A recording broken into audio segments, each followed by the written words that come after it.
कहले 26 ठाबरे ओडिशा बक्षरे होइब महासमर 25 ठाबरे ओडिशा बक्षरु विदेशी अजाति जेते मुहूर्तक मध्य बाहर होइबे न रहिबे कदाचिते ये ओडिशार विदेशी माने चली जिवे आम देखुचे प्रत्यक्ष रूप से देखु ता प्रमाणित मध्य मालिका ही साराणी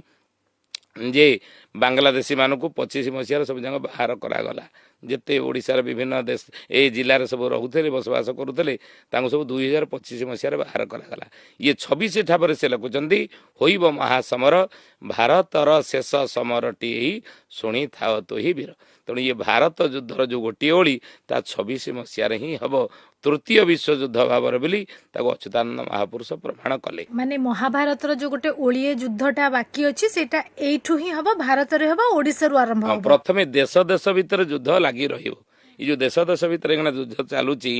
ईरान सहित अमेरिका हो कि महापुरुष सावधान करचंती कहले ये जो युद्ध रे अमेरिका राष्ट्र भाई मूलु नाश जीव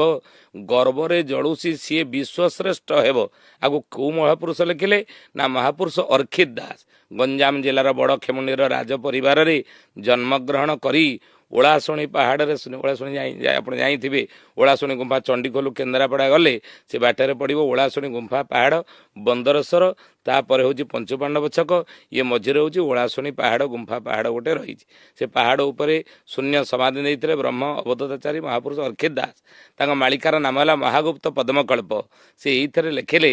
अमेरिका राष्ट्र भाई मूलु नाश जीव ये जो युद्ध चली ईरान सहित अमेरिकार से लिखिं ये तले तृतीय विश्वयुद्धर रूप धारण कर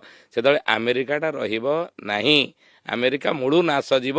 गर्वरे जलुची सी विश्वश्रेष्ठ हेब ये जो युद्ध सी कहीं करुच्ची ना विश्व श्रेष्ठ होगापी सबू उपर तार अधिकार रेल उपर हो आउ कौ अर्थनीति हो सब क्षेत्र सी विश्व श्रेष्ठ हेब कि महापुरुष अर्खित दास लिखिदे काहारी गर्व सही नपारती धाता तेणुक उड़ाइबे ताहार जे मथा अमेरिकार मथा जोटा से उड़े देवे बोली महापुरुष अर्खित दास महागुप्त पद्मकल्प लिखिले तेणु ये युद्ध रे अमेरिका जीतब ना